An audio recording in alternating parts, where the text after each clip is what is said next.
evening, Keepers of the Cash. Gary B, the casual comic guy here, and joining me, as every Thursday, we have Digger Jim. Jim, how you doing tonight, sir? I'm doing great. Excellent.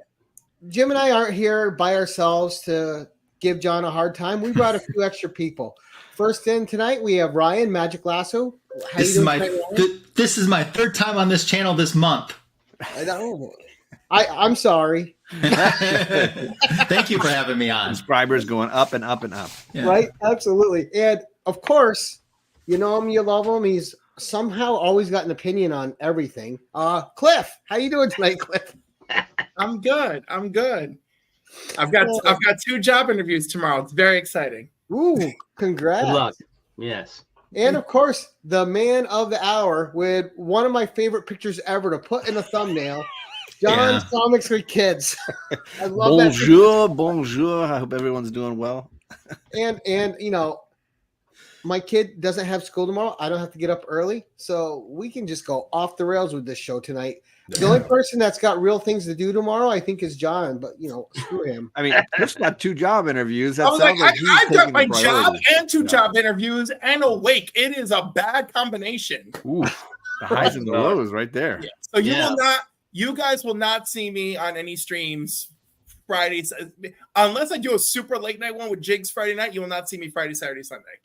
Oh, that's right. That is have a little time to recoup. But without further ado, John, who are you? What the hell is your channel about? Yeah. Give us a quick 2 minutes on you, then we'll go say hi to the chat. We'll come back and we'll get going on this. Where are the kids in this channel? First. Where are the kids in this channel? Because I watch this channel, I don't see any kids anymore. No, you heard Charlie before we went live shouting about her Archie comics. Could have been a recording. That was about it. It's transitioning into John's Comics with teenagers who want nothing to do with him. But that's it's a longer title. I've already retitled you John's Comics Sans Kids. That's how I'm introducing you on Comics and Coffee with Cliff. I like John's Comics with Imaginary Friends better. I like John's Comics with Cat. Just throw her in the background, knocking over slabs. I do. OnlyFans, John's Comics and Coochie.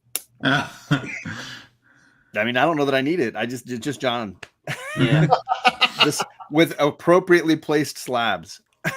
There you go, baby. I do an X-Men show live stream each week with my buddy No Good Comics reading the Chris Claremont era. So every Tuesday night you can catch me and Justin breaking down. We're into the 80s, the depowered Storm era, and having a blast running through those books. I usually do a live stream on Saturday mornings, sometimes with teenagers and sometimes without, just going through whatever I've read that week or picked up that week. And then I have a show with my buddy White Whale Comics once a month looking at the most noteworthy books from the previous month, usually griping about the books and trying to find diamonds in the rough. Nice. All right. Well, let's go over to the chat and see who's popped in. We have Las Cruces. James, good evening, sir. Nice to see you as always. We have TJ, Flash by Night. Good evening, TJ. Nice to see you, buddy. We have Steve the Voice White, who's going to catch us in the morning. No problem, Steve. We have Paul, Psychedelic Comics. Good evening, Paul. Great to see you, buddy. Look at that kitty. Oh, that's cute. Mm-hmm. Right. And we have Anachronic Comics. Joe, how you doing tonight, sir? Nice to see you, buddy. We have Brad over there in Steve White Country. Good evening, Brad. Nice to see you, sir. Mr. DVH. How you doing, Mr. Von Hoots? Visiting us from across the pond. Viral Dimension. Right. And we got, of course, our guest, our co-host Ryan, and Cliff was up there too, saying hi to everybody. And we have Marcus in here. Circumstances. Good evening, Marcus. Nice to see you, buddy. He stirred a couple of pots the other night. That's okay. Every FOC show, I feel like it's hilarious. I love the rewind. Yeah. You know what's funny is there's always all this controversy around Marcus, and I don't think I've ever had an issue with the dude in my life. I think he just likes to stir the pot, and I can't blame him for it. I think it's a lot of fun when we're talking about comics. Let's just stir the pot. Hard-hitting questions. Right. He's great. He's great at getting those difficult conversations started, but he doesn't. He's not in the mix. He's not sitting there screaming, I'm going to read all the AI art books I want. Right. No. Right. And of course, the best channel that you guys aren't subscribed to, Gore Vidal. Gore is one of my favorites. He's fantastic. If you guys aren't subscribed to his channel, then I don't know what's wrong with you. Go sub I Gore. know what's wrong with me. Existential crisis awaits every time I watch his videos. And I love him. But I mean, like, I gotta be careful. I need to have like a bottle of scotch with me.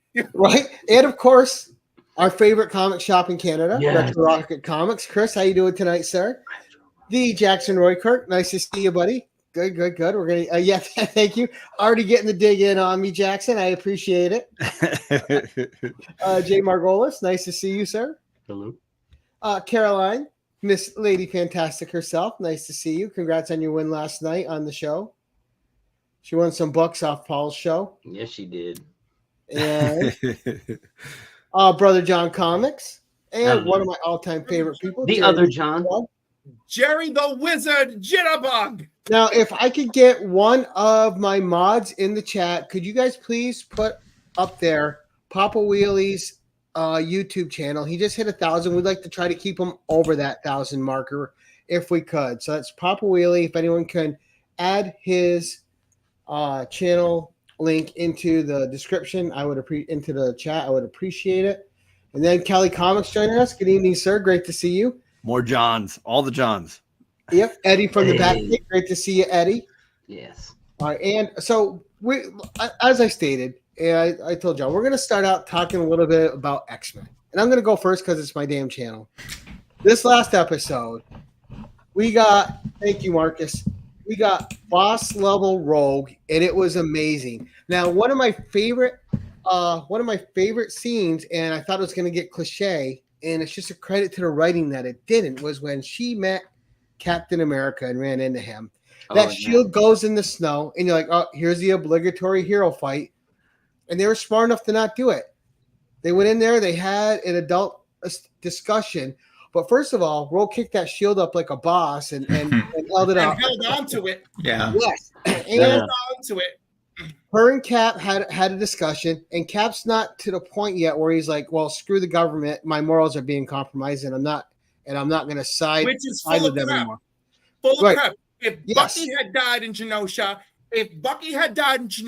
he would have been all over Yes. it. He would have been And- all over it. Rogue calls him out on that Captain in a America fantastic way, because Yeah. one of my favorite moment from that episode is Cap going, I'm sorry, Rogue, my hands are tied. She goes, well, then you won't be needing this. And just takes his shield like a boss again and just throws it out into the mountains. Go get your That was- frisbee. Go Yeah. get your frisbee. Yeah. Cap's So- just like, Well deserved. yeah, So- Cap's just sitting there like, well, that just happened because he knows he's not. Yep. It Clip- was just fantastic. I wanted a post-credit scene of Captain America digging through the snow in the mountains going, son of a bitch. What is That would have been awesome. But it was great. And then I just like that. And you had that great one line with Wolverine. She's just doing what we all should be doing or wanted to do. Yeah. And when they left the moment when she's like, and they let it hang on her hand, letting go of Oliver for a second, you're like, oh.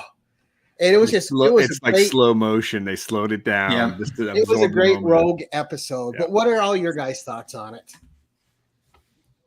Well, Ryan had a comment. he wanted to make. First, I'll start out with Cliff was saying it's full of crap, when really what it is full of cap. So, Hashtag hypocrite. yeah. Yeah. I loved it. I thought it was a great episode. When I was watching it, I kind of went, I took a moment, and probably many people didn't, to go, look at how strong Carol Danvers was as Ms. Marvel Right. then. You know, because they're going, this institute was built to withstand the Incredible Hulk. And she's ripping through it like it's paper. Yeah. You know, and I'm like, look at how strong Carol actually was. And that was another great moment, right? Yeah. With Ross being all cocky. This bunker can hold a Hulk. Rip. Rogue just drops in. Yeah. My daddy always said it was easier to break into a prison than out of one. Mhm. Yeah. Right. And so I've been watching, Lenore Zahn does the voice of Rogue as she did originally. I've been watching a lot of interviews of her on YouTube at different things, or at comic conventions and stuff too. And I've even watched some of her cameos that she's done for people that she's posted. I am like falling in love with her because she's so cool, and she seems so approachable and so genuine. And now I like her even more as Rogue, but I just like her as a person. And I'm like, yeah. So, but overall, I love the episode, and it was a heavy Rogue episode. But not to mention, I love the fact that we didn't just have a Madeline storyline a couple episodes earlier and forgotten about. We still are talking about that, and we're still dealing with that, and I love that. Yeah. And I'm hoping for a Carol Danvers cameo this. I'm sure we're not going to get it, but like you, Ryan, I was waiting for her and Kat if they did fight, because I was waiting for all the people to go, she'd never be able to fight with Kat. Well, she also got Carol Danvers' combat abilities, and Carol Danvers is no slouch in the soldier fighting department. Right, Nope. right. She also trains with the X-Men. Since when does training in the danger room make you a punk? Right. I'm sorry. If the Marvel universe is that lit, you are a combat mastery after your time in the freaking danger room. I do have a question. Jubilee is surviving level 4 danger room. Jubilee is gonna whip some ass on them streets. I did have a question. Where did Quicksilver come from out of nowhere? No, that was Morph. It was Morph. Oh, it was Morph. I was like, He turned into Quicksilver to use his powers against the bad guy. Yep. Yeah. Okay, so here's the thing with Morph. That was cool though. Every single episode that this Morph is more and more based on Exile's Morph. Exile's Morph on his own could achieve Mach 40 speed or not Mach 40. I can't remember. Something level 40 speed, right? On his own. So him just turning into Quicksilver and then doing the speed thing actually bothered me a lot. I don't like that he instantly has their powers. No, right, he does not take their powers, but in this case, it seemed a little too convenient. Obviously, whenever he becomes Angel or Archangel, the wings is just a shape. Right. So sure, but this is someone's speed, so I had to go look it up. I'm looking up Exile's Morph because Exile's Morph could fly, could achieve high speeds. So it's a perfectly okay pass because they've decided that their Morph is comic book Morph from Exiles. But yeah, and that does too. And basically, right now, Morph is just a cameo machine, right? Yeah. And and it should be noted that Morph hasn't been Dazzler yet. Although you saw Dazzler a little bit at the gala, but don't get Ryan started. I'm in the same corner with Ryan when it comes to Dazzler. I think I got that original run 3 times over. Yeah. Oh my god, that was hilarious. But how did you make the conscious decision to just have it handy like that tonight? Or is it just always near you? Always at arm's It's always near me. Always there. Bobby? Yeah. Freaking Ackery just went nuts. Yeah. Yeah, he did. What was your opinion on the episode? It felt like the emotional release I needed after episode 5, which is still my favorite episode, but this was now we get the stages of grief, the anger, the sadness, the rejection of it, right? All of these things we get to phase through. I'm also hashtag correct, because I said Magneto was not dead. I said Magneto was alive. Of course he's not. I had so many people telling me, "Oh, it's so sad they killed Magneto." I was like, "He's not dead." Leech was laying on him. Of course, Leech was absorbing his power so that the Sentinel didn't know. These people never read a comic. It's fine. I love Leech. It's one of my favorite underrated mutants is Leech. But I thought it was really well handled. I'm not a Bastion fan, but they introduced him and used him really, really well, and I'm excited to see how they play him out. Hopefully, they can make him better in the show. And if you wanted an episode that shows you this is not a cartoon for kids, 1, Rogue's Rage, 2, they just straight up snuff a dude in a bed. Yeah, they did. They just, good night, Gracie. We're done with you. And there's 2 other moments I thought were key moments in this. You were talking about the stages of dealing with grief. Yeah. When Jubilee is young and she's not understanding why Rogue's not there, and Wolverine just goes up and he says that one line to her just to help her understand, look, everyone's got to deal with grief in their own way. Yeah. That's not always being here in the public in the face of everybody else. It's a lonely process. And then when Rogue finally breaks who down. better to know that than Wolverine, right? Yeah, absolutely. And then when Rogue finally breaks down and it pans behind her and the whole team's there to support her, I was like, wow. Oh my God, how dare you?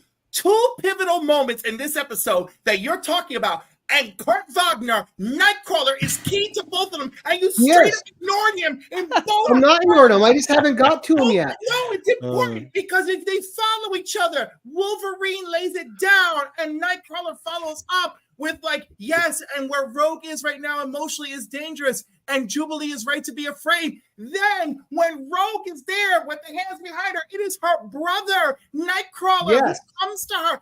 These are essential things. And for her to know that not only does she have a brother, but when she turns her head to see the X-Men, that she has a family. You cannot provide the setup and ignore him. We need to come together. This was beautiful. This was for me. That's the thing, though, right, Cliff? This writing is so good right now. They're not missing anything. It's all there. The best. Ripped, by the way, absolutely ripped. Queer black men, but absolutely. The moment for me for Kurt was his reaction to Rogue throwing the guy off the building. He was like, oh my God, is this who we are now?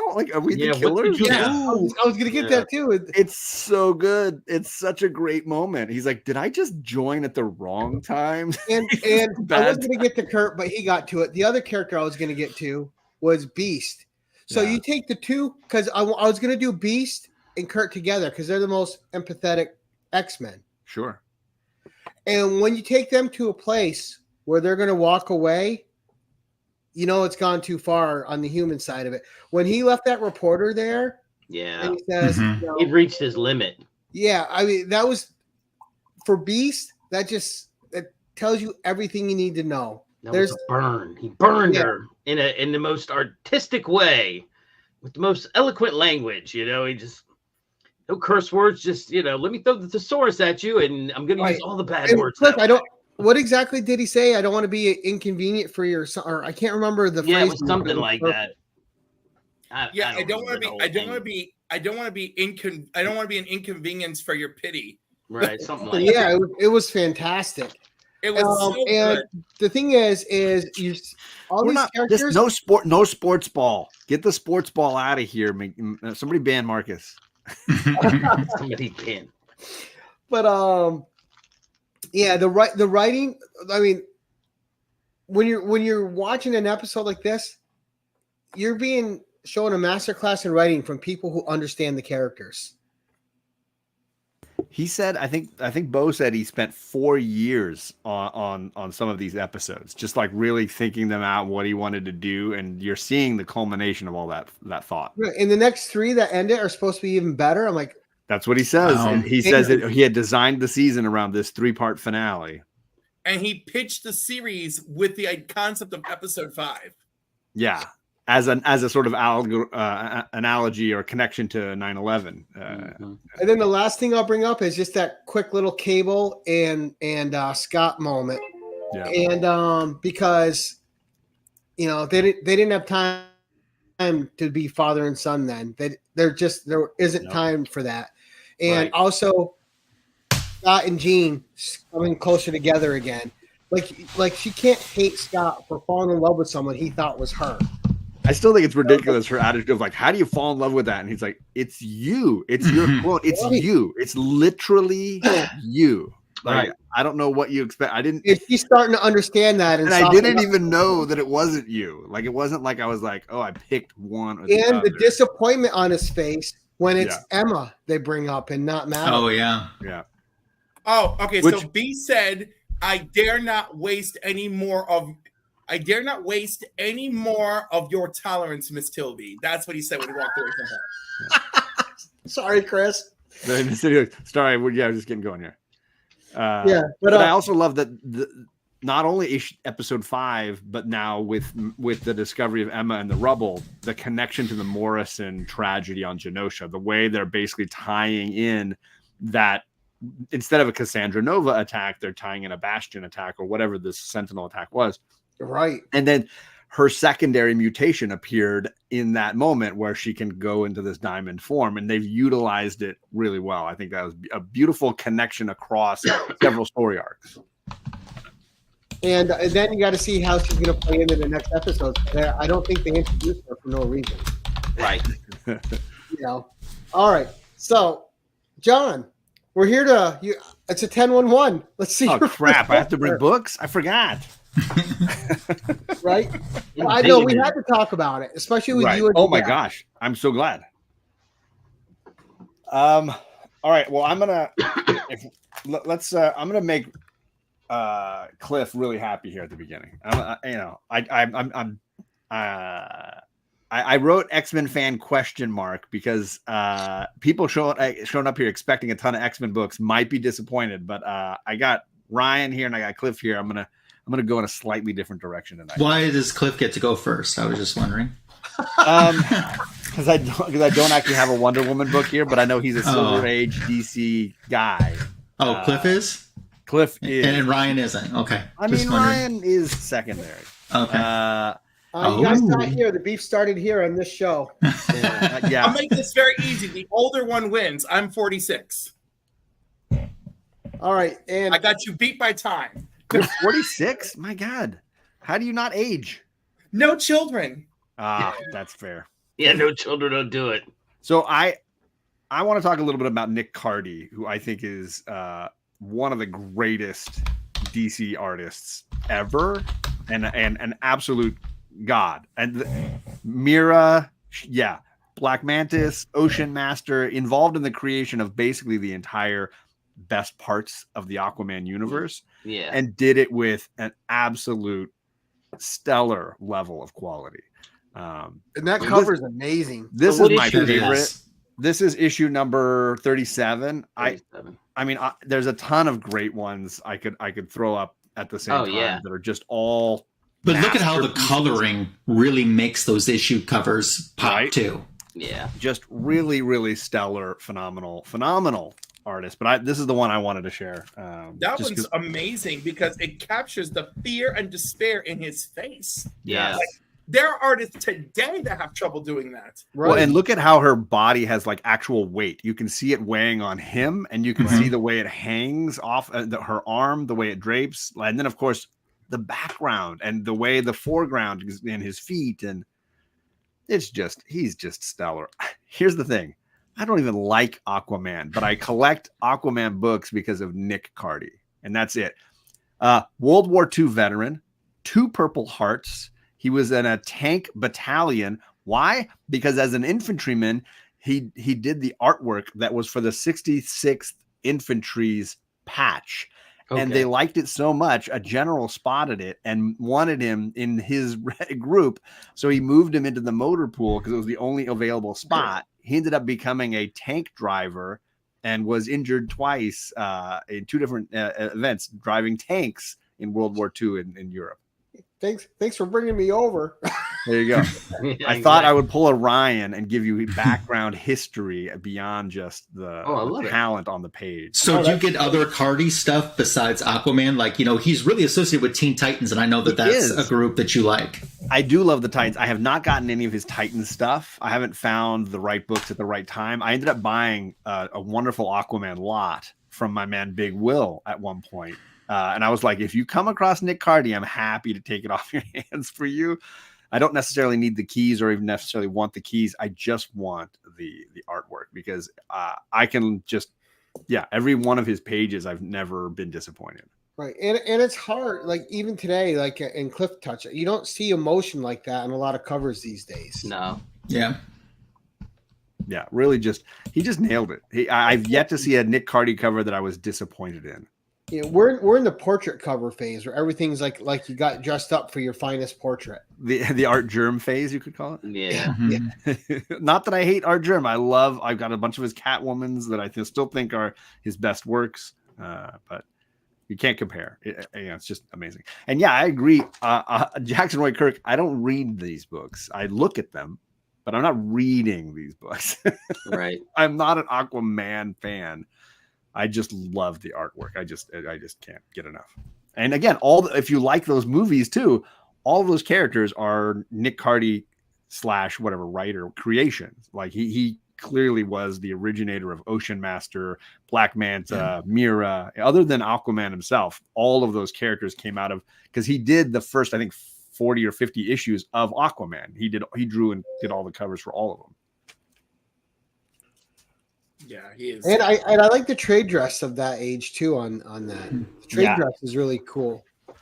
I mean, I prefer I prefer when they have the checkerboard across the top. Yeah, I love the checkerboard. But at the same time, like even when they don't have the trade dress, they still make the trade dress work. Yeah. You know, right? It's just too good. So, how many people could have predicted I'd start my 10-1-1 off with Aquaman Silver Age? That was just to screw with people. I wanted to mess people up. So book number 2. At least I'll make the John Byrne fans happy. Yes. Oh, nice. Oh, yeah. So 1980, published through SQ Productions. Yes. The Art of John Byrne, Volume 1, which, as far as I know, there was no Volume 2, but it's good that they numbered them. And SQ did a lot of art books. Yes. Yeah. And my LCS purchased a bunch of graphic novel size Marvel era kind of books, and this was in the lot, and I was like, that is mine. And little did I know, on the inside, there's a John Byrne signature. Ooh. Oh, damn. That is a tough signature to get. Right? Yeah. Also, the choice of imagery for the first page is wild. It's wild. So there's a bunch of nudity in here Showing too. Showing them back. Yeah, there's no. Oh, the interior back cover. So I don't know if Gary B is going to get in trouble for nudity on his channel. Just show it. All right, there you go. It's art, artwork, folks. Look, I had to explain that to my mother when I got it. She's like, "Oh my God, what are you looking at?" I'm like, "It's art, Mom." I want to know that conversation in detail. Oh my God, that power is phenomenal. Yeah, I've shown a bunch of that with the Conan art stuff. Oh yeah, I'm not worried about it. So there's obviously like some great discussions in here. There's a whole Terry Austin led interview that's like 7 or 8 pages long. There's a whole sketchbook section.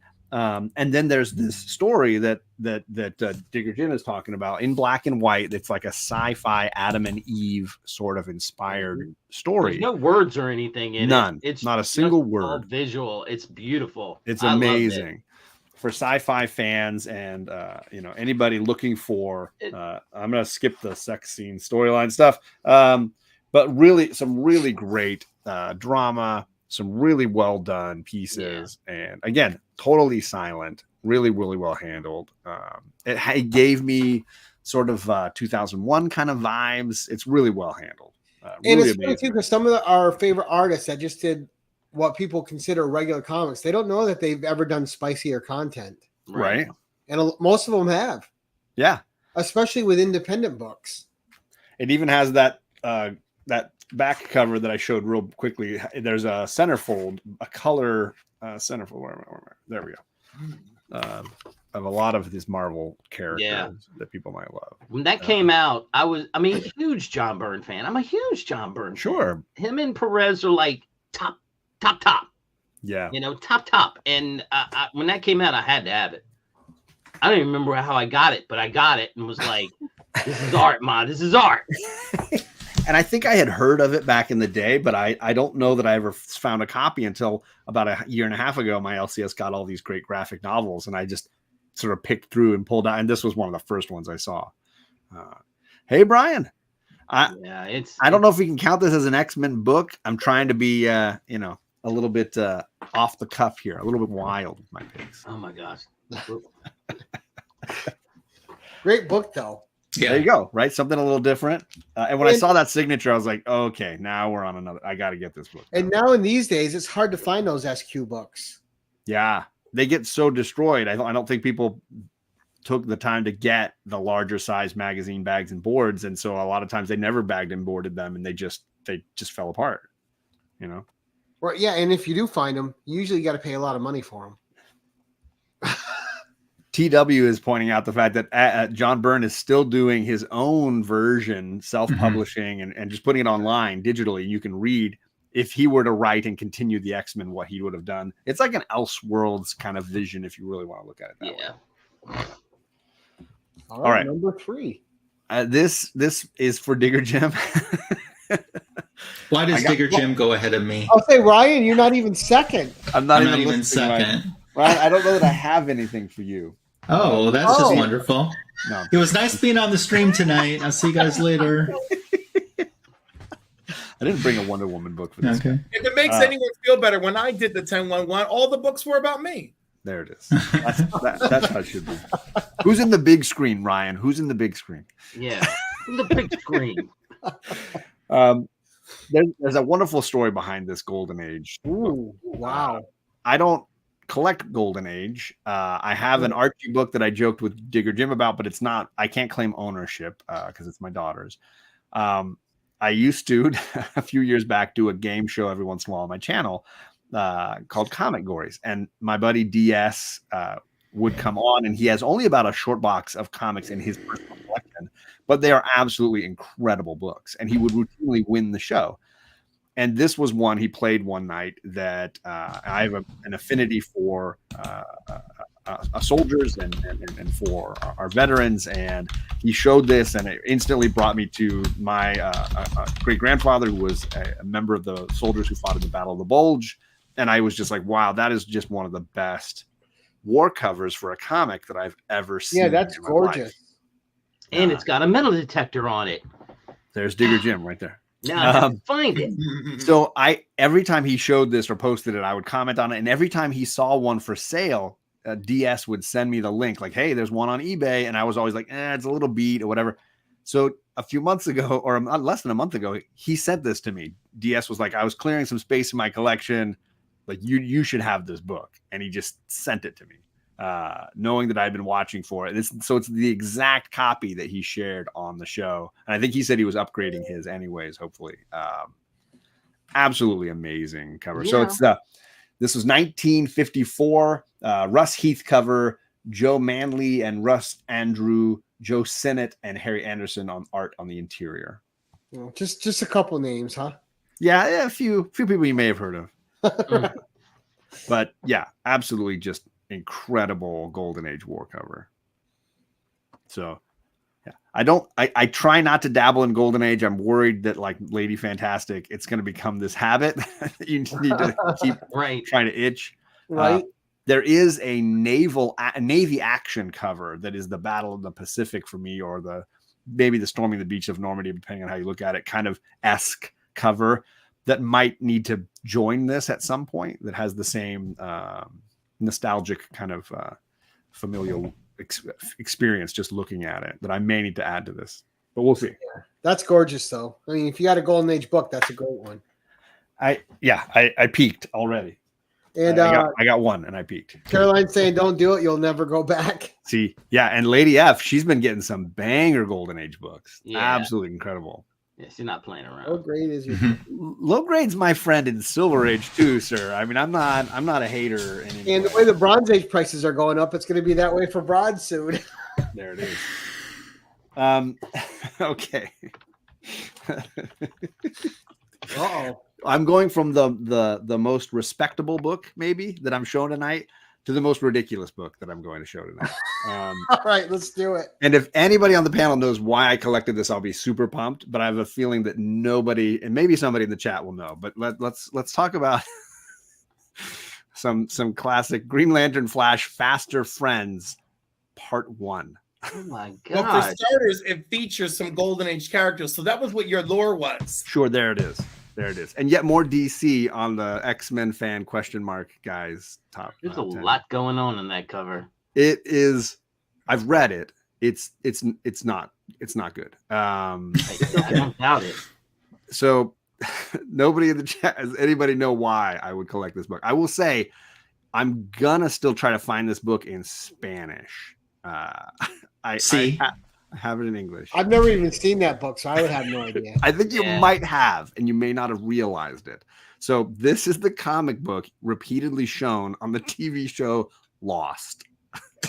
Oh, really? All right. 4, 8, 15, 16, 23, 42. Yeah. So the Hugo Reyes, Hugo's character, is reading it on the plane. He's reading this in Spanish. After the plane crash, he gives it to the little boy on the island, Walt. And Walt repeatedly reads it, even though he doesn't know Spanish. He reads this book. This is the comic from Lost. Wow! I watched that. I watched that whole series. I did too. There you go. So I didn't remember that book. I don't either. John's got it. So there you go. Oh, I just it's the most ridiculous book, and whenever I see it, I kind of feel like I need to pick it up. I have 2 copies of it in English, so I need to get it in Spanish. But there you go. It's to so make it ridiculous. authentic, right? Yeah, right. Nobody. So yeah, no. This is the most ridiculous book that I've probably got in my collection, and it does have a polar. There's a polar bear in the book, like. Wow. Okay. And as long as you ignore season 3, it's a tight series. Season 3 is like where they were playing around with, we're going to introduce these characters, which we're just going to get rid of a couple episodes later for absolutely no reason. Right. And they were like going to experiment with making it longer. Then they're like, no, it's got to be this many seasons and we're done. And then it got played again. I love Bobby. That book can stay lost. Yeah, agreed. So that's my goal here tonight, Eddie, is to throw some books up that people maybe have never seen. The best episodes, in my opinion, if you're invited on 1011, my favorite episodes are the ones when books come up and I'm like, I need to know what this book is. I need to understand this comic. You know, and that's exactly what it's about, right? Just this oddball stuff. There you go. And you're also here to throw shade at Ryan because you didn't bring anything for him. You brought nothing. I didn't. I got nothing for him. It's only my birthday tomorrow. Oh, this guy. Who invited this guy? You'd think somebody crashed his show and now he's crashing their show. I don't know what's going on here. All right. Number 6. Am I on number 6 already? Let me double check. Yeah. 7, 8, 9. I know we're only 40 minutes into the show because we talked for 20 minutes about X-Men. 7, 8, 9, 10, 11. No, we're not at 6. That doesn't seem right. Oh, I'm sorry. We're at 5. 5. There it is. Okay. You got me worried there because I go over long. All right. I'm a Savage Dragon fan. I loved Savage Dragon. Eric Larson, so awesome. Anybody who's read the original miniseries would be like, okay, there's a story going on here. I really dig it. And then you pick up the first issue of the ongoing and you're like, why does he have a beard now? Why is he like this like tortured cop? He was like an amnesiac. What's going on? And it's because you didn't read Image Zero, because this was a mail away book. Really hard to find. Image Zero, issue 0. There is no other issues. Right. Several creators did like 2-3 pages of a story. Maybe they I think Liefeld introduced a random character that was like a really horrible Wolverine knockoff. Like Wolverine meets Toad. Oh, wow. Character. Just looking at that's rough. His character was named Troll. And he was like Puck as well. He had no real powers. He would just jump and kick things. Like, I don't know what he was doing. But that's not why you buy this book. You don't buy it for the Jim Lee Stormwatch half naked ladies. You don't buy it for that. You don't buy it for that. You buy it. Maybe you do. You buy it for the Eric Larson 3-page Savage Dragon story. Got it. And in the story, Dragon is banging his neighbor's daughter. And she's of age, and obviously look at her, and digging it. But she has a guy who likes her and is jealous. And the 3-page story ends with him knocking on the door and shooting her in the head in his apartment, and then turning the gun on himself. Wow! It is a wild 4 pages that they never recap anywhere else. But we're just supposed to know when the ongoing series kicks off. Savage Dragon. That's his trauma. Yeah. Why you gotta bring in 2 books with traumatic visuals tonight? Just like just bring it in hard. Like X-Men this one hasn't been enough to make grown men in America cry. I can show you more awful Rob Liefeld art if you really want it. Show us the feet. Show us the feet. He does. Chris, John was a lot of people. Send a coupon in for it. This was the book. You had to send it. Look at that foot flying right at you. Rob Liefeld feet flying right at you. Yeah. Yeah. So I Savage Dragon fans, I always recommend them find a copy of this book because it's pivotal to the character, and yet thrown away. Like nobody ordered out and got this. Nobody put in the coupon. I never even read it, and I already feel bad for the girl that got shot. Because she's important in the miniseries, the original miniseries that launched Savage Dragon. She's all through it as like the neighbor who has a crush on him. Right. And then it was like all of a sudden the regular series started and she's dead. He's looking like a grizzled, Lethal Weapon kind of Mel Gibson, I'm tragic hero kind of character. You're like, what happened with the mom too? Mom becomes taken over by this villain called the Fiend, who feeds off of your negative emotions, and then Mom becomes a villain in her own right. Really cool. Wow. One of my favorite Savage Dragon villains is the Fiend, because it's just basically like toxicity given form, So there you go. Image 0. Pick it up if you find it. And they're hard to find. They're not out there. There's not a ton of them. Yeah, I never even saw that book before. Yeah, I don't doubt that. Look, here I'm going, man. I want to know how many of these books I've shown have you even heard of before? I've never seen that. I'm batting 1,000 here. That's my goal. All right, Ryan. This one's for you. Fine. All right. I got this book recently, like 6 months ago. My LCS bought a ton of amazing books, and I couldn't afford any of them. And I was flipping through, and I saw this, and I was like, okay. And now I'm going to pull a Marcus here. I'm going to stir a pot a little bit. This is the first appearance of the Teen Titans. Oh, yeah. Fight Me. That other book is ridiculous. You don't even have the full. You don't have the full team. They don't even say the words Team Titans, and they don't admit that they're on a team. That other book is this one? useless. Yep, that's the fake. That's the one. It's 3 members hanging out, and they don't even say, "Hey, we're a team." There's none of that. They don't even use the words Teen Titans. This one has it on the cover, and you got there. She is just for you, Ryan. And her birthday is tomorrow too. It is. Man, So is Donna Troy? Why This don't is we the have more first Donna appearance. Troy stuff? Yeah. That's what I was going to say. Is that her first appearance? I mean, it's widely considered it. Yeah. What number is that one? This is Brave and the Bold number 60, and then it was 59 was the other one, right? Right, I think so. Yeah. So I 54. call this the first appearance of the Teen Titans. I know other people don't, but they're wrong. I'm with you. Yeah, we'll agree they're wrong. Oh, Ryan just crashed on us. Poor Ryan. He's frozen. He was mid-sentence. Oh. I brought a book for Ryan, and it crashed his whole internet. It did. There he's back. All right. That's what happens when you make me wait too long. He was so excited. He blew his internet. Yeah. So, I mean, they widely consider that her first appearance, but They do.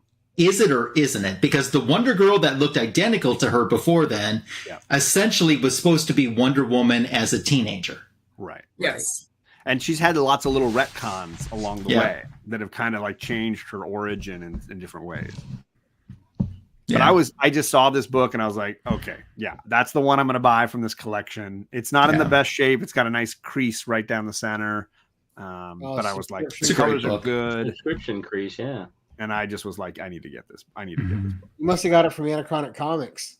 Yeah. You got a bunch of those subscription crease ones. I'm watching you, Joe. I see you in the chat. So yeah, I am a big Teen Titans fan. And yes, Ryan, I did bring a book for you, buddy. It was just such a big book. You just couldn't lead with it, right? I think I crashed his internet again. Oh, there he is. Thumbs up. Oh. Okay, he's back. I crashed him twice. He's so overwhelmed by this. And by the way, Ryan has some great videos on this character. If you go over to his YouTube channel, you check it out. You got some goodies over there. JP's got some good stuff too. No, skip that guy. I'll skip him. Okay. And Ryan's links are in the description below. Thank you. Add quick because he was a last minute add-on. Yeah, so this is a great book. No shade on issue 59. It's a great issue.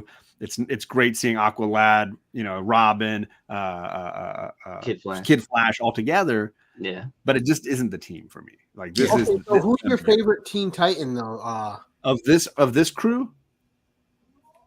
Yeah, or of like all time. All time. I'm a Raven fan. I like Raven a ton. God, John. What's wrong with Raven? What are you hating on my girl for? The only answer was Donna Troy, Well, yeah, I mean, that's what I was thinking. Yeah. Red jumpsuit, Donna Troy. I like Yeah, Donna. I was going to say red jumpsuit, Donna Troy. Yeah. Yeah, exactly. Red jumpsuit Donna Troy beat the hell out of Deathstroke. Deathstroke had to put chemicals in her film development lab to knock her out because he wouldn't be able to handle her. Let everyone remember. And I'll say just for Cliff, as much as I love Dick, it's the women on Teen Titans that are my faves. Like, so, you know, Starfire. Yeah. But there's Wonder always Girl. room for Dick at my table. Always. Yeah. No, happy to have more Dick. Always. Carlito. Fun. I'm here for you, gang. I'm here for you. So I should You gotta, have 4 you gotta left. set them up, right? It's half the fun. Yeah. All right. We're Number getting into the 7. more modern stuff. Let's do it. Let's do a Marvel book. I'm a big Daredevil fan, and one of the best non-Frank Miller runs for me is the Bendis run. So I'm going to put this one up. I love when Matt Murdock became the Kingpin. I love this cover, seeing him sitting in the throne, just being the Kingpin. This is a great story arc, but the Bendis run in general, with the Malieve artwork, if you haven't read it and you're a Daredevil fan, just pick it up. It's just phenomenal. It goes great from ultimately like the Kevin Smith, Joe Quesada, David Mack, and then into Bendis, into Brubaker, into Wade. Like it just, the story run is so phenomenal. But one of my favorite arcs has to do with the Kingpin being gone, and there's this vacuum in Hell's Kitchen, and Matt decides to take over as the Kingpin, and he thinks he can do it better and run the city better. And of course, he's wrong. Yeah, it's not going to work out. It's not going to work out, but it's just so flipping cool. Well, it's Matt. Nothing works out for Matt. Right? Really. No, it's not going to. But yeah, this whole run I devoured so quickly, and I've probably read it over again 2-3 times at least afterwards. Is this the one that leads into him getting possessed by a demon? That is in the beginning of this bit, and then of course this Bendis beautifully left off with him in jail. Murdoch is in jail, and then Brubaker had to figure out how to get him out again. And you have Iron Fist running around the city in Daredevil's costume, pretending to be Daredevil, which I love. But Elektra's like, "You're not him. Who are you? Who are you?" She keeps attacking him with the side, and all of a sudden the fist comes out. Yeah, it's great. Brubaker did a great job continuing that trajectory and figuring out what's going to happen to Matt in jail, what's that experience going to be like for him. I feel a lot of what Zdarsky even did in his run drew from what Bendis did and Brubaker did. So what period, what year? This is early 2000s. Early 2000s. Yeah. And then it ends with Mark Waid and Chris Samney doing something a little more off the wall, a little more lighthearted, a very different Daredevil run, but still continues the same like storylines. Really underappreciated the way. Issue 1, people are like, "Matt, why are you happy?" And he's like, "Because I'm choosing to be." And I'm like, "Yes." So it is my favorite combined altogether. It's my favorite era of Daredevil. Okay, really great. I love Born Again. Daredevil Born Again by Frank Miller, obviously, is all due respect. Would he be your favorite between all the companies, your favorite street level hero? Because I know some people would say Batman, but Batman kind of escalated way above street level when he, became a JLA member and all this other stuff. Yeah, Daredevil's kind of always, for the most part, stayed street level. Yeah. I like Daredevil, and I also like how he connects into that universe with like Luke Cage and Jessica Jones. That whole crew I really enjoy. There's a bit in this when he's on trial to go to jail, and his bodyguards are Jessica Jones and Luke Cage. It's phenomenal. I love the whole thing. I would definitely pick a fight with Jessica Jones. Yeah, wrestle you to the ground. She's not going to wrestle him. She will throw you so fast you will wake up in Yonkers. There's a line in Ted Lasso when she's talking about going to Daniel Craig's Christmas party, and he and his wife and she's like, the only thing I want to see them do is fuck.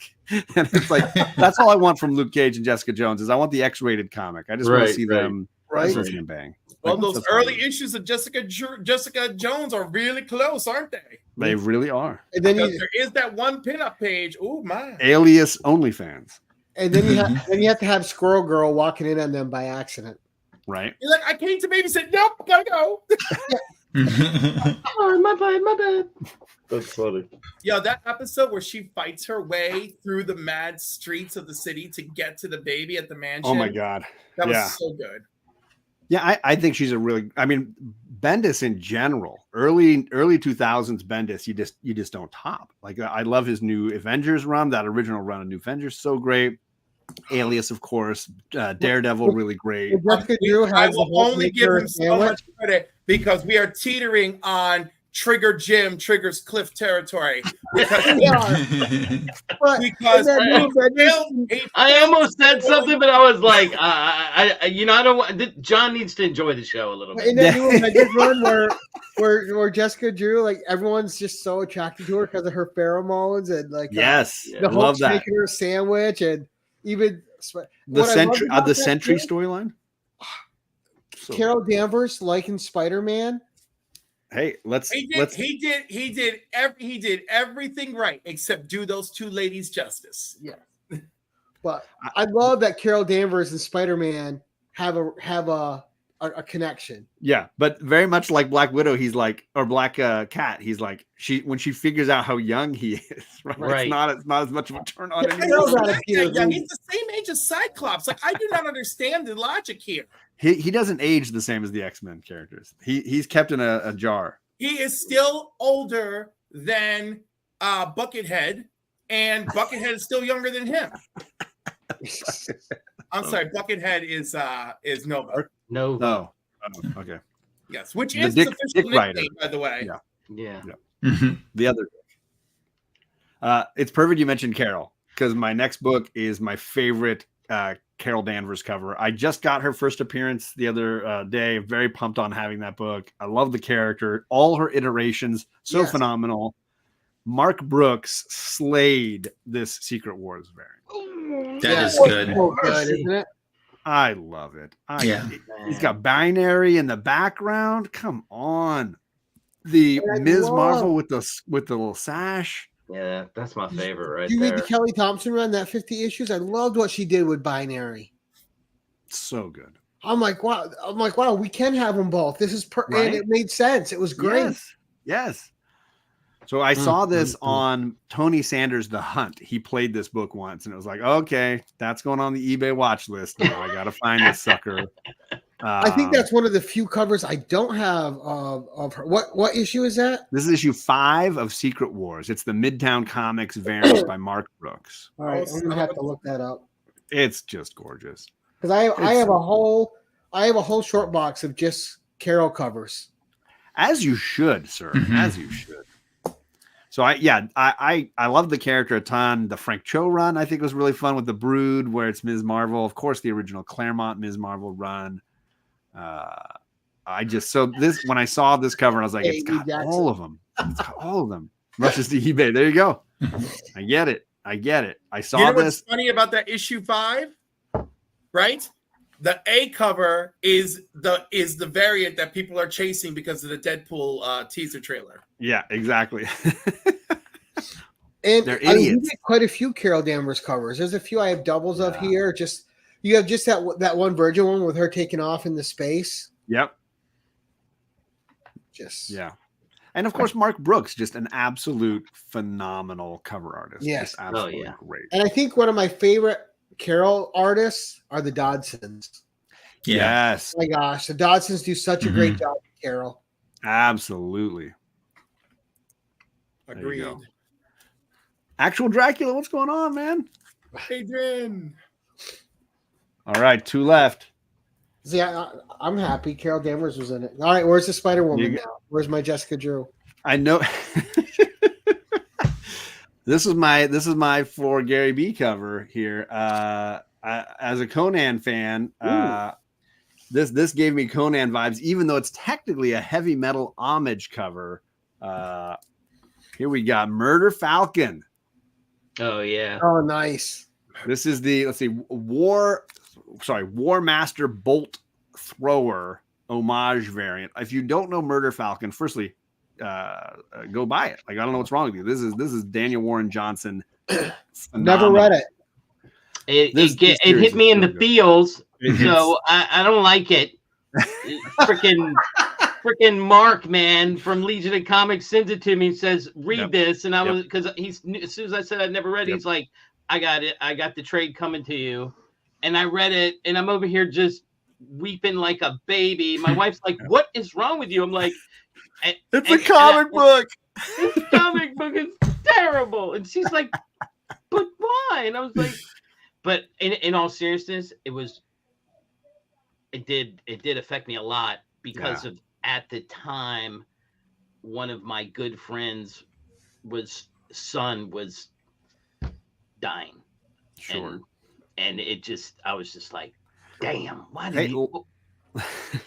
But I mean, like C3 connects us all every year. There's some truth to the impact of cancer at all times. But it is a great. But it's also like this feels like a Jack Black fever dream where you just have like heavy metal and violence and then in the background this ridiculous plot of this, and then of course the emotional undertones all the way through. And then they did like a great job with like heavy metal homage variants all the way. So this is the Iron Maiden one, right? Yeah.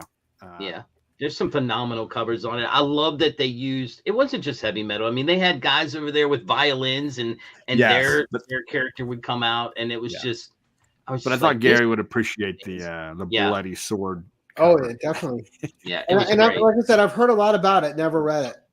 I mean, I've never met anyone who disliked it. I think the harshest critic I heard about it was like, oh, it depends which one you read first. You love either Do a Powerbomb more or Murder Falcon more because they both hit you in the same, feels and are so well done. You just depends on which one you read first. I think for me personally, even though I've read Murder Falcon first, I love Do a Powerbomb. I've got all the issues and everything, and it just Murder Falcon just edges it a little more for me personally, but I think everybody's opinion varies on that, like you said, but it's just great. It's just there's nothing wrong at all with it. I know Daniel Warren Johnson's artwork is different, but it always suits whatever it is, whether it's the story, right? Wonder Woman, Dead Earth, Beta Ray Bill that he did. I think he fits what he's doing. I question. I'm not a big. I don't think he draws Transformers well. I really don't. I'm just not. It's just Legion. I have a specific view. Sick him, Legion. Sick him. I have a specific. I know Mark loves it. I mean, but I just have a specific view of how I want my Transformers to be, and sharper edges, less like scratch marks. I get it. Yeah, it needs to be clean, crisp, and sharp, just like the original. Yeah, I can't have that. I get it. All right, number 10, John. We'll quit traumatizing Jim over there. 9 books, no X-Men. You got to be impressed, but I got to finish with one.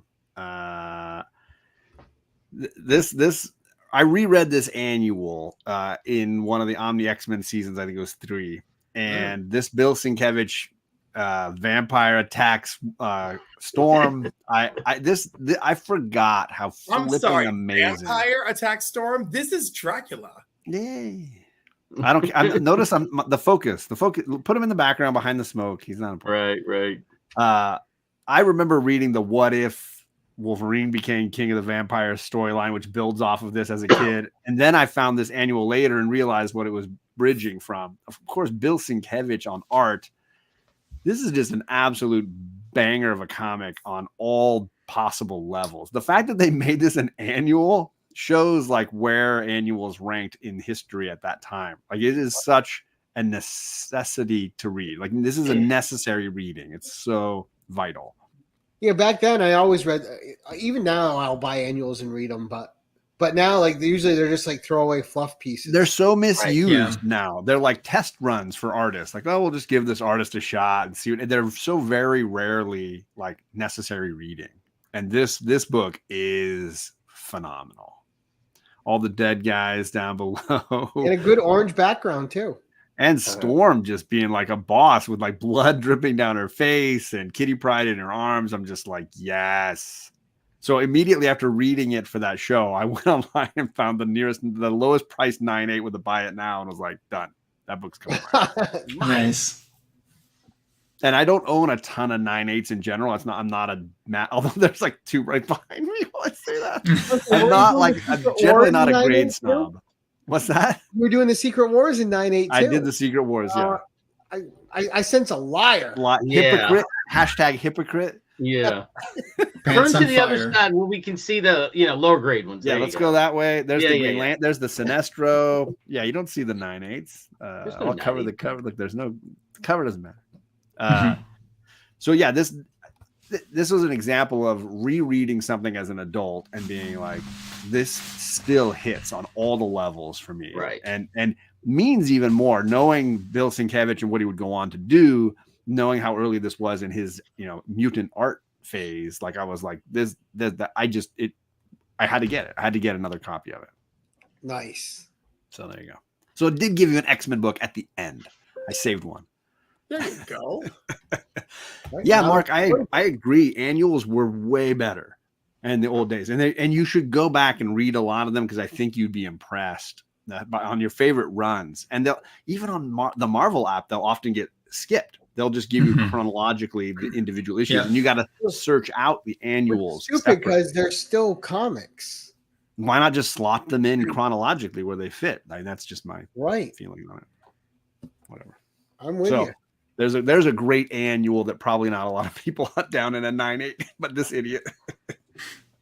That's okay. It's about what you love, right? Right. Damn tune. Oh, is that another 9.8 coming out? It is. I realize. This is really gonna look bad. My story and my spec picks are really gonna look bad here now that I said that. I'm gonna take another drink of scotch here. And now comic snob John on his storybook. John 8 and his 9.8s.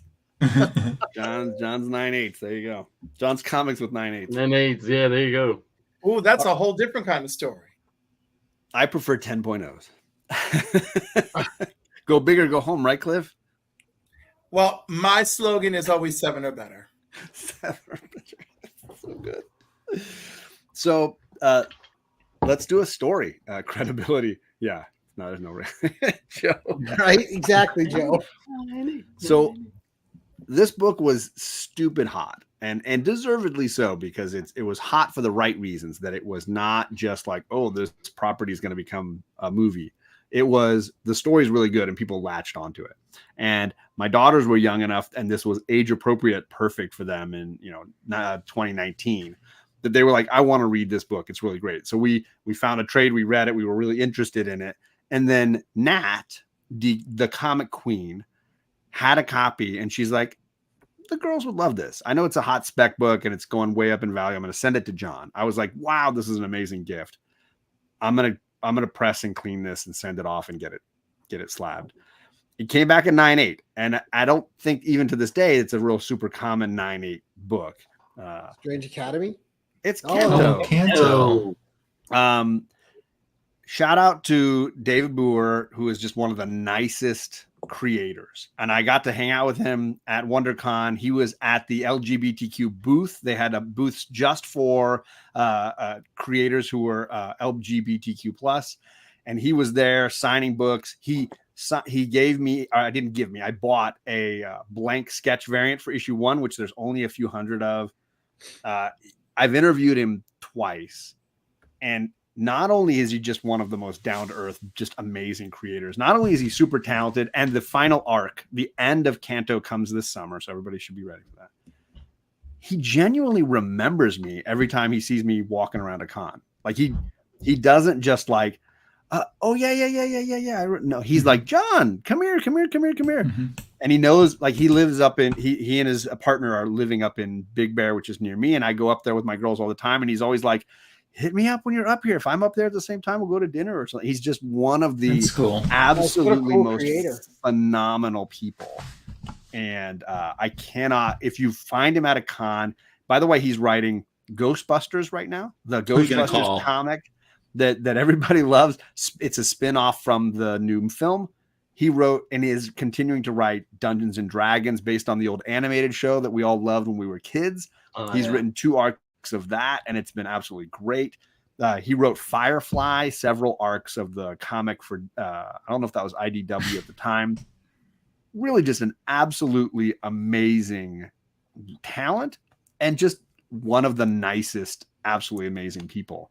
And always asks me how my girls are doing and, what are they reading? What are they up to? And just genuinely interested in what's going on in for me. And that's like, why do you care? Like, he just takes the time, There you go. So for me, this book will always remind me of Nat, the comic queen, and David, just 2 of the most awesome people. Nice. Good story. Yeah. Oh, Bleeker in the chat. What is up, Bleeker? Hey. Reverend, how you doing, sir? And then that carving he did that he posted on Facebook, how good was that? Oh my God. He's like, yeah, it took me a few hours. I'm like, yeah, better. Holy cow. Right? By the way, I just bought a slab from him. For those that don't know, my actual name is John Jameson, like the son of Jay Jonah, and actually Jay Jonah, I guess, himself. And he was selling a slab, not 9.8, not 9.8, like, a man wolf slab, a man wolf slab. One of his outer space issue, like first issues, and I was like, yes, I need that book. So I'm excited to get that from Bleeker. So thank you, sir. Nice. And Bleeker will be on again next month on the 1011. Oh, nice. He's so awesome, man. He's just one of the best. And I religiously listen to his Sunday with Bleeker show. I run errands every Sunday morning, and it's like blasting in my car the whole time I'm going anywhere. Yeah, I'm at work. It's perfect. I can like comment in the chat and then run in the grocery store and listen with my headphones the whole time. Like, he's great. Nice. I usually have it playing in one room while I'm doing stuff in another. It's perfect for Sunday chores, Sunday doing stuff. You're listening to the group. The majority is Sunday chores. I'm usually stressing out about one thing, and I'm like, oh, what's going on over there? All right. I'm like, I need to still cook pot roast working in 5 hours. There you go. All right. So ridiculous. 9/8. Sorry. It's department. Well, look, another. No, I'm sorry. I'll put that one down. This one better? Is that one better? Yeah, that one's better. I do love Jenny Prison. Take the panties off for you.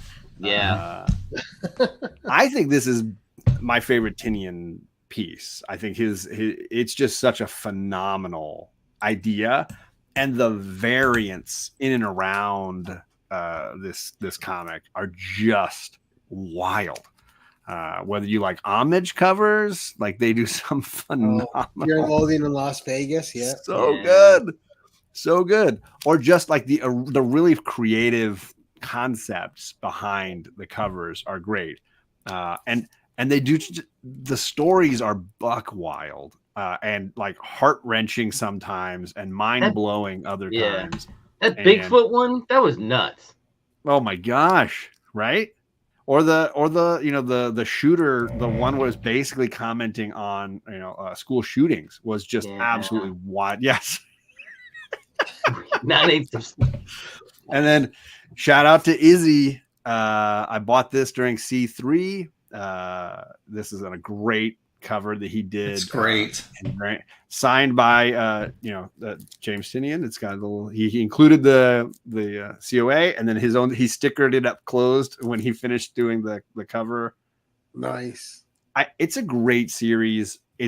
I go back and forth between being upset with it by how like relevant and frustrating it is, and with also how significant it is. I think it seems ripe for a show at some point, a movie at some point. Somebody's going to figure out a way to adapt this concept of like a really dark, relevant, twisted Men in Black into a show. And it's going to be something that people are like, wow, every episode is like Black Mirror meets Men in Black. It's really twisted. We haven't had a really good anthology show in a long. I mean, Black Mirror definitely counts because Black Mirror is amazing. But right, So I definitely see it. And now that he is basically got ownership of all these things under a certain umbrella, I could foresee this becoming the staple, a corner of his, TV. Obviously, Somebody's Killing the Children is phenomenal. But for me, this is the more thought-provoking product that he's created that really has resonance beyond just the comic book form. So you see, and I read the first 2 trades of Something's Killing the Children. For me, it was good, but not. I wasn't like everybody else. Like, oh my gosh, this is the coolest thing. To me, I was like, it's Buffy. Don't tell Marcus that. Oh, I know Marcus is obsessed, but for me, I was like, I grew up with Buffy. I know what this is. Yeah, that's what I said. I mean, it's fine, but she doesn't have no powers like Buffy does. I mean, I do say that one suffers a little bit from editorial because the book became a surprise hit and they forced to stretch the first arc into 3 trades, and I think it suffers as a result from pacing. Yeah, and I think the later story arcs got a little tighter, a little cleaner, and a little more intense.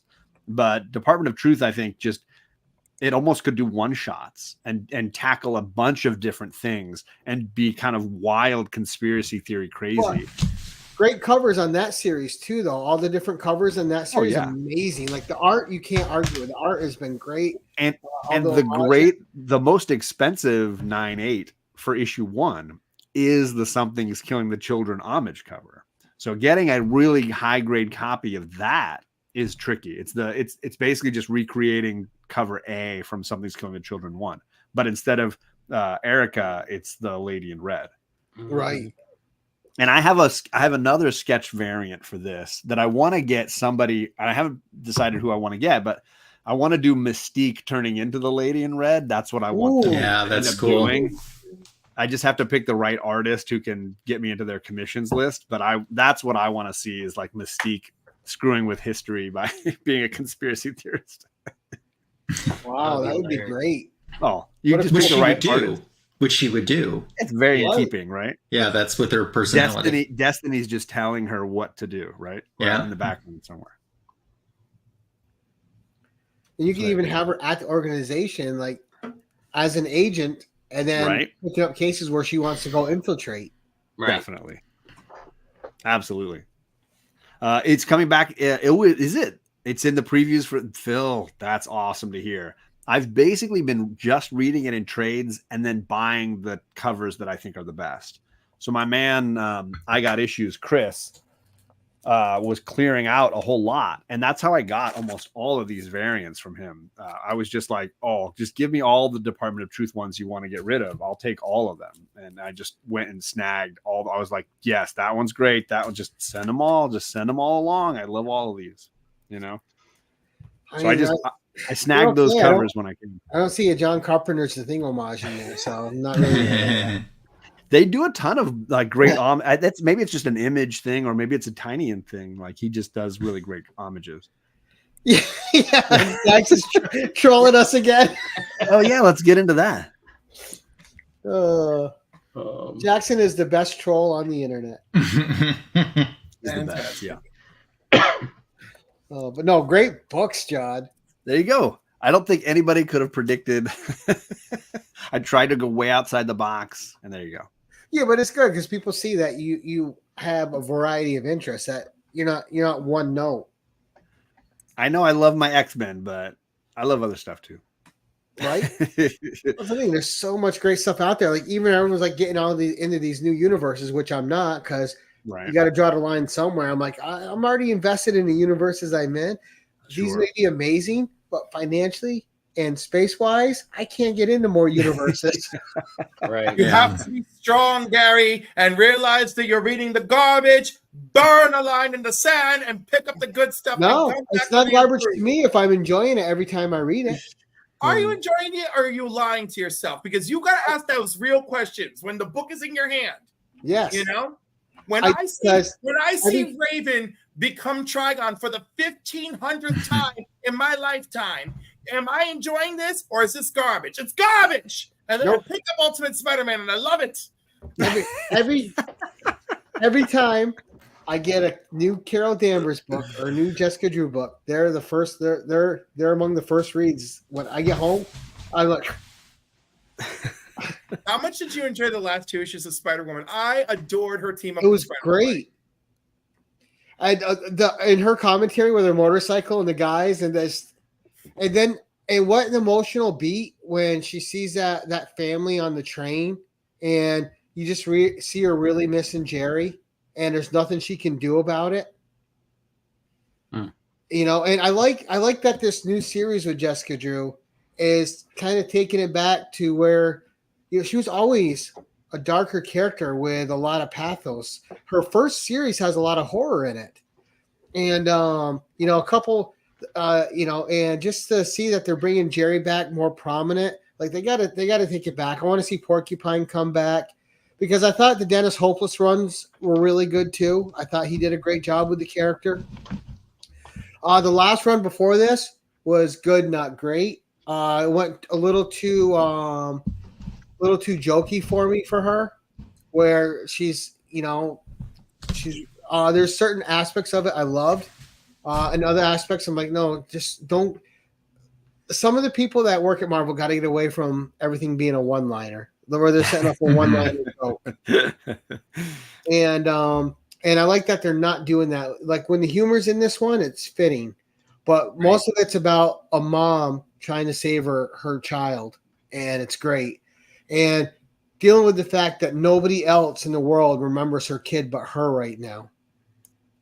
Until she met Spider-Boy, and I thought that was a really, really heart-wrenching issue too. It was great. And of course, that Spider-Boy is like, oh, no one remembered me either, but here I am. And of course, one of our favorite people on the YouTubes, Katie, K-pop junkie. How you doing, Katie? But it's been great. And Alyssa Wong is doing great with Captain Marvel. Kelly Thompson, her 50 issues was fantastic. Alyssa Wong, I love the new character, Yuna, I think is great. That's in that series with Carol, and seeing those two come together. I always love how Doctor Strange and Carol are brought back together somehow, because those two have had some times. Yep, indeed, to say the least. Yeah, and you know, just there's been great character building in the last two Carol Danvers series. The only thing I didn't like was that one shot they did, which I thought was garbage. But other than that one shot which they put out, it's been a solid series. I know, and you know what's funny? I get so much hate on my channel for it with people like in comments sometimes. I'm like, dude, it's what I like. Exactly. You don't need to. Nobody's asking you to read it. I mean, it's garbage. If I'm enjoying it, I'm enjoying it. It's always people that aren't reading it that want to tell you something's garbage, right? There it is. Also, as vocal as I am, you know,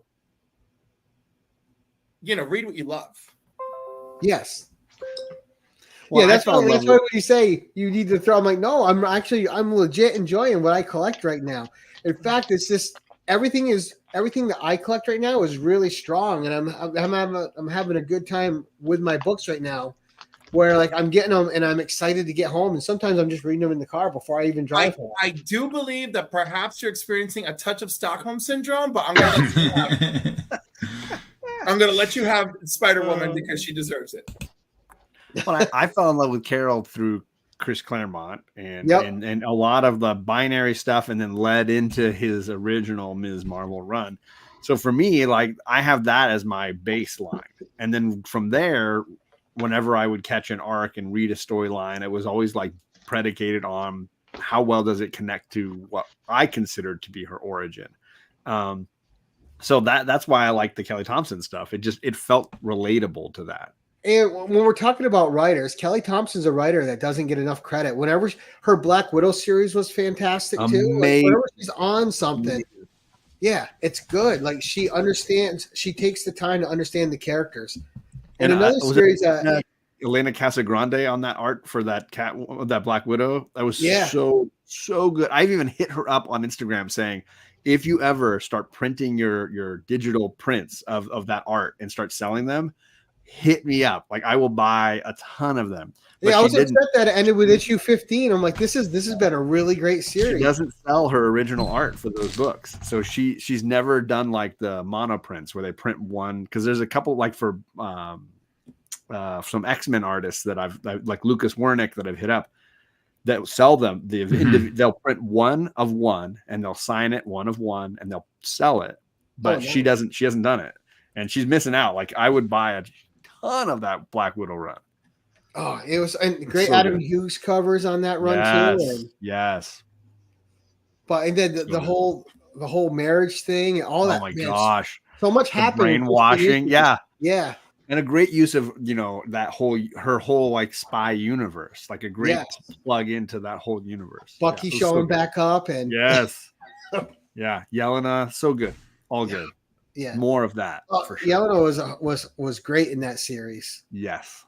And shout out to, I burned him earlier, but shout out to JP because JP Budget Collecting was like, put that on your list at some point, bust the Marvel app open and read this whole run. And I did. And it was that and the She-Hulk run from a year ago that finished last summer. Well, yeah, but it's the same writer in the new one, Sensational. It continues. And I didn't like the Sensational as much as the original, but it's good, but not as good. It's because what I like about these two series, because I was going to bring her up, it's just straight character development. Yeah. They're not worried about big bads. They're just worried about developing the character of Jennifer. Yeah, I love the Fight Club that she's got going. Fight Club's hilarious. And then Ben Grimm always feeling slighted in it. So good. So well done. So that was Sove Collector Mike put me onto that, and JP put me onto the Black Widow. And I read them all last summer, and they were. I try to save stuff in my like digital reading on Marvel for when I have summer vacation and I can actually read. And I think one of the biggest crimes right now against comics are people that just want to instantly hate on anything that's a movie, whether it's good or bad, and then applying that to the comics. Correct. They're completely different. Yeah, they're not the same at all. Right. Yep. So those are great examples of like you may not like those shows or movies, but this reading is phenomenal, and you will absolutely get a ton out of it. And writers and artists working together really well. Yeah. Ryan, you're awful quiet up there. I'm just behaving myself and enjoying. How dare you? This is not what you were invited here for. I was worried for a moment because I thought like the essence of Faye Dunaway as Joan Crawford took over Cliff for a moment. And then I was always. I was worried he was going to tell me, do you call the bathroom floor clean? Do you? Do you call this clean? I'm always channeling Faye Dunaway, but I hate to break it to you. I'm channeling Faye from Supergirl because I'm going to cast a spell on you. Oh, Lord. I'll say this. Power of Shadow. Destroy her. This is so amazing. God. Oh my gosh, you picked some great co-hosts. Well, this is the kind of interaction I was hoping for having both these guys on here. And I'm sorry, but Ms. Marvel Carol Danvers Black Lightning Bolt costume. Yeah. Just as I said, Donna Troy red jumpsuit, Carol Danvers Black Lightning Bolt costume. That's my favorite suit of hers, and that 50-issue run was also phenomenal. Yeah, that's it. That's one right there. Yes, that's my favorite costume of hers with the sash. Yeah, you have to have it. You know the sash for like stockings or leggings. But you know what that sash is on that costume, right? John, put the cover back up. Yeah. That sash is the same scarf that she wears in her original costume. Gotcha. I see it now. Yep. It's better as a sash than a scarf. Yeah, it is. But I mean, that's superhero wears a scarf. But that's pretty much looks. Kamala Khan alone. That Black Lightning Bolt costume looks a lot like the Phoenix costume, though. And it looks a lot like Psylocke's costume. Just saying. And Alyssa Wong's new the artist in this new series that gave her the new costume. I think it was one of my favorite artists working right now. She does great covers. I can't believe I'm gonna blank on it. She did like the Women's History Month ones with She-Hulk and stuff. I'm sorry, I'm blanking on it too. She is one of my favorite cover artists. Oh, is she doing the like 80s kind of like coloring style ones? Are you talking about Jen Bartel? Yes, Bartel. thank you. Yeah, okay. She does those. The new the costume color she work on designed her. for Carol is Yeah. amazing. I love Yes. it. That whole run of She-Hulk, the covers are hilarious. They feel like straight out of the 80s. The colors. Yeah, because she did those series of like JCPenney ad type covers. Oh, Yeah. gorgeous. Yeah. We don't need me on the big screen. Avengers one she did with You can- She-Hulk too, or she's in the You can give suit. everybody an even Yep. size here. I don't need to be extra large. Well, You and don't I need to- love, and her Spider Woman one was great. Not Her listening. Women History Month ones, I try to get them all. They're so beautiful. Yeah, But Jen Bartel is like one of those artists that's not talked about enough. agreed. Like she should be talked about in the same breath as Jenny Frison. Oh, for sure, fair. You know, but she doesn't get it, and I don't know why, because her art is gorgeous. I don't think she's had a run on a title that is universally as adored as Right. Jenny Frison, right? Mhm. Right. If you put the Jen Bartel covers on something other than She-Hulk, something that's X related or whatever, she explodes. Yeah. And I think She-Hulk is still somewhat niche, like you mentioned earlier, and it's a shame because the story was worthy of those covers. Does she do interiors or is she just covers? I've never seen her interior. I've never seen interiors by Okay. her. But yeah, so that was just my 2 cents. We had a lot of different 2 cents tonight. We talked about a lot of different things, and we saw great books from John. Unexpected. We I'm talked about Apparently a lot of 9/8s. right. And I mean, I don't know about your 2 cents. I've been dropping quarters over here. You like how he discounts us like we're the Canadian dollar, right? I'm half Canadian. Sorry, Canadians. I'm sorry, I'm guys. just saying, as a half Canadian, I'll allow myself.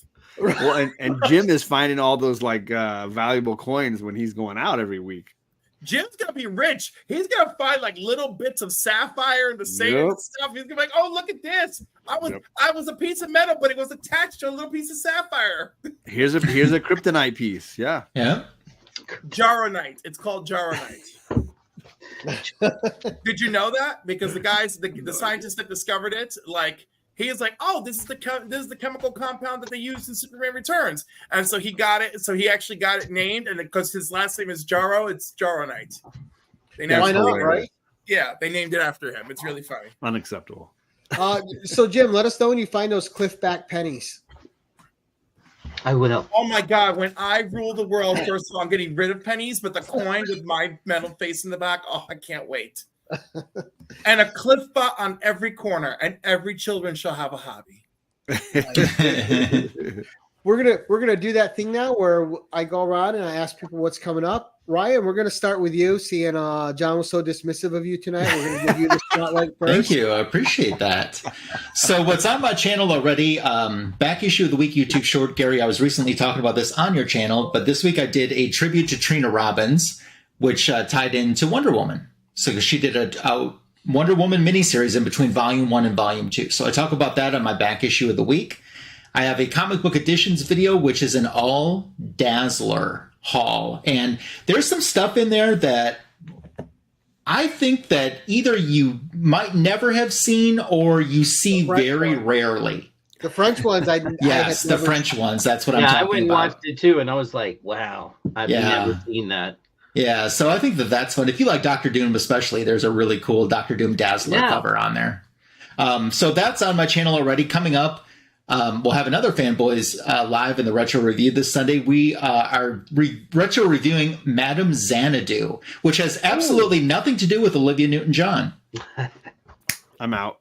I know. I was so excited. I'm like, a place where nobody dared to go. One of Michael Kaluta's best covers. Yeah.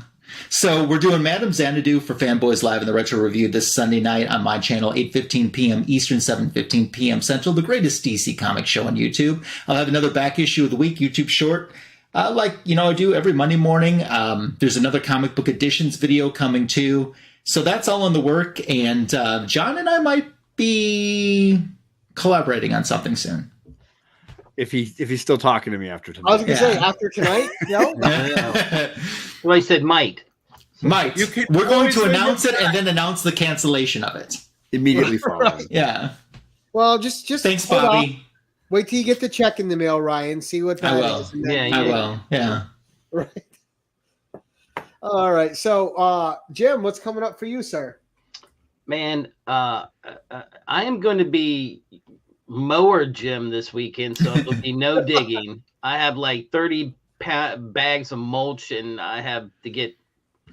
I have several raised bed gardens, so that's what I'll be doing all weekend. So I don't know when I'm going to have time to make a video. A live feed of you mowing. Live feed of me digging, yeah. I'll be doing a lot of that, getting my stuff right. So I don't really have a place set up to go dig, so I don't know when I'll get one of those.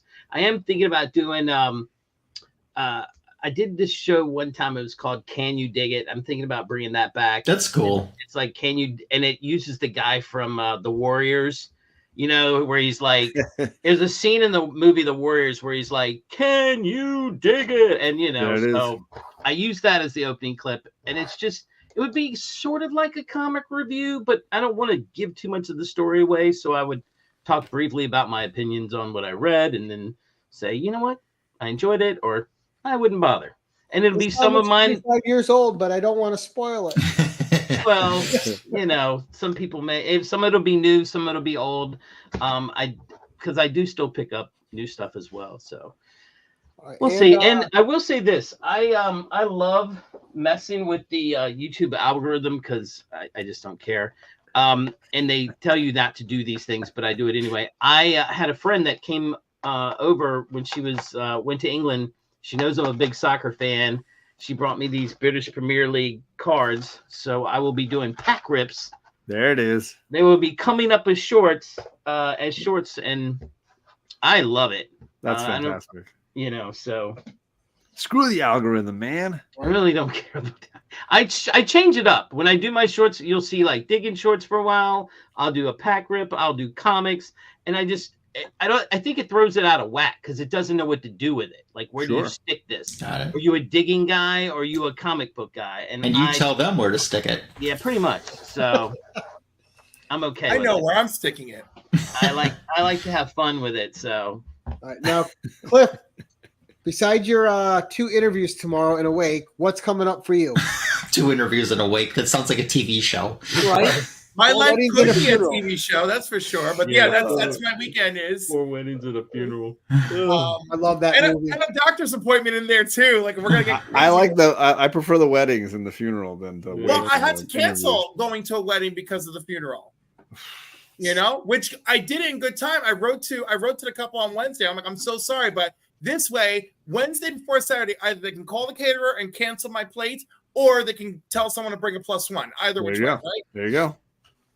So let me lift the fog of depression. So we're doing on the Council of Comics on Sundays. It's movie box office Sundays at 5 p.m. Eastern. And we're doing my trilogy choice, which is Unbreakable. So this week is split because we're on the second movie. But of course, I won't be around.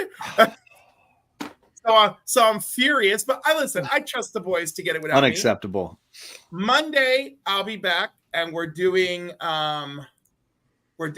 our final night to get a duck. And we have over $300 in prizes for our prize pack this month.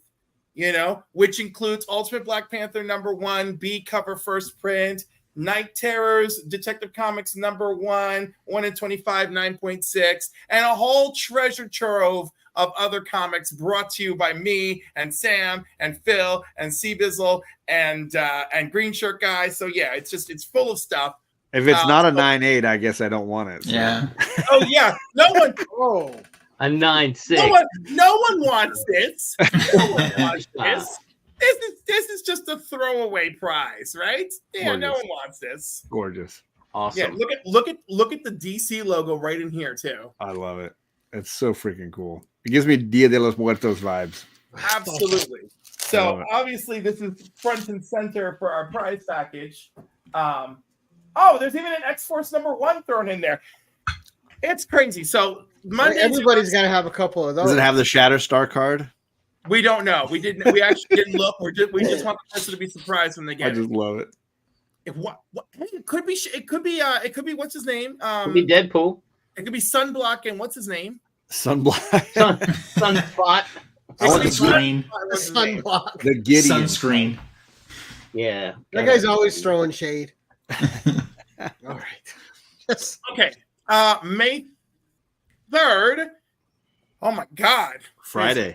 Is that a Friday? Okay. It Friday. is. So May 3rd, I'm doing Crisis Course trivia with Very Gary Comics and Depressible Defects. Nice. And Black Crown Comics. I don't know. It's a cavalcade of guests. So that'll be lovely. And on May the 4th, where everything is happening, I'm kicking the day off at 10 a.m. Eastern Time with Comics, Coffee, and Cliff with my first guest, John's Comic Sans. Yes. I like Ryan's muted clap up there. Who, John? That's okay. That's okay because I'm gonna have Ryan on for Wonder Woman week. There it is. I'm like, that's how we're gonna do it. So that's gonna be May the 4th, and that day is just jam-packed because it's May the 4th and it's free comic book day, and we're doing a small con in my store, and we're the organizer of the event. His little sister is battling leukemia, so we're doing stuff for her GoFundMe. Kevin Conrad is our guest of honor, and Ryan Gary Brown as well. So we got all sorts of people coming. It's going to be out of control. I can't wait. And then, if I'm lucky, live from the store, I should be able to join the 2,000 subscriber celebration for Raw Fast X. Oh my gosh! Plus, it's Star Wars Day that day. Right, yeah. And then I will come home.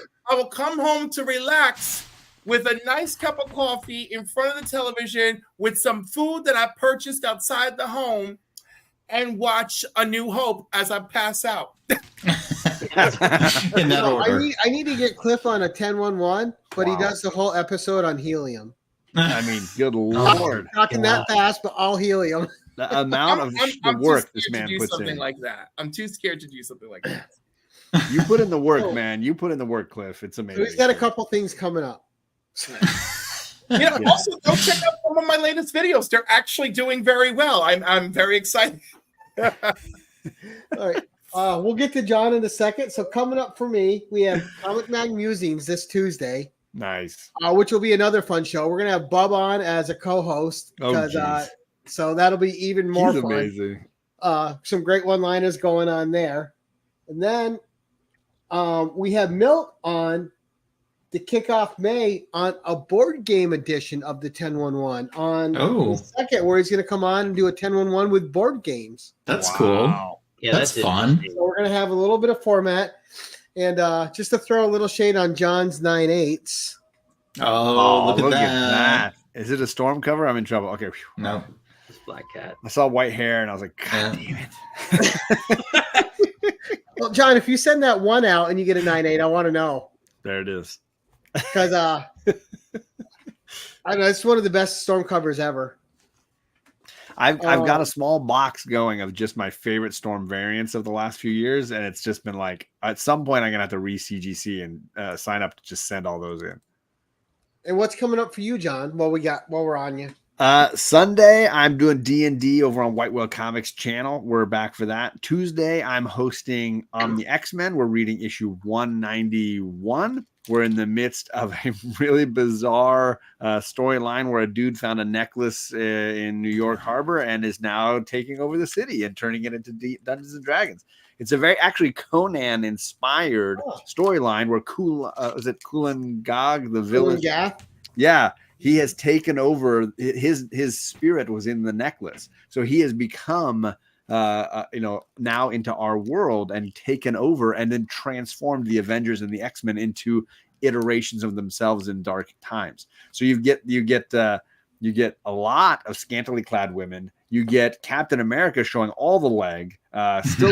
His boots stay the same; they haven't changed, but the rest of his costume has. And he's got long Thor-like hair, and they're all battling witches and sorceresses, and it's the JRJR glory days here. Now, this is that famous cover with Colossus versus Vision, right? Yes, it's technically the first appearance of Nimrod in the last page, right? But the rest of the book is Kulan Goth, and it's all wizards, sorcerers, and and Doctor Strange trapped and trying to fix time because of somebody found a necklace and they just started wearing it. That's and it's funny because I'm not sure how the cooling Gath rights work. Yeah, but Marvel's able to use them. Dynamite's able to use them in the Red Sonja universe, right? Even though those rights are separate now, but he's able to be used in like 3 different universes somehow. Yep. Yeah, it's like that Morgan Le Fay. Yeah, right. Yeah, well, like cool Gath is everywhere. At a certain point, you just become public domain, right? You know, Action Comics is we're coming for you. And of like pairings that shouldn't work, but work incredible well. Was the Avengers No Road Home with Conan and Scarlet Witch. They were such a great team. I loved it. Yeah. So that's Tuesday night. And then Wednesday, my buddy Whitewell Comics and I are looking back at the best books from this month here, April. Fudge. We're in April. And we're looking, basically, we're just doing the Geigerverse because the Geigerverse dropped all their books here in April. And we'll look back, and I will probably lose a lot of friends because I'm not I'm reading them all. I'm not on the same bandwagon level as the biggest fans of that series of books, but they're entertaining. They're just not the best books in the world, like some people maybe make them out to be. So I'm sure we'll find ways to crap on everything like we always do, Alec and I. That's on Wednesday on my channel. All right, Wednesday crap day. Got it. Yes, you got it. Yeah. Oh God, I forgot Wednesdays is our new comic book day. Like, come and stop by. What happened is Sam got in legitimate real life. Sam has a neck injury, and it's really affected his ability to edit. So instead of releasing a free comic book day episode on Wednesdays, we're just doing a live stream while he recuperates. Wow. So, like, you know, he can position himself comfortably to do the live stream versus like actually trying to maneuver around the screen doing the editing and whatever. Oh, I thought somebody was Weekend at Bernie's him. Yeah. No. Trust me, if we ever get to that point, it's going to be hysterical before the police come.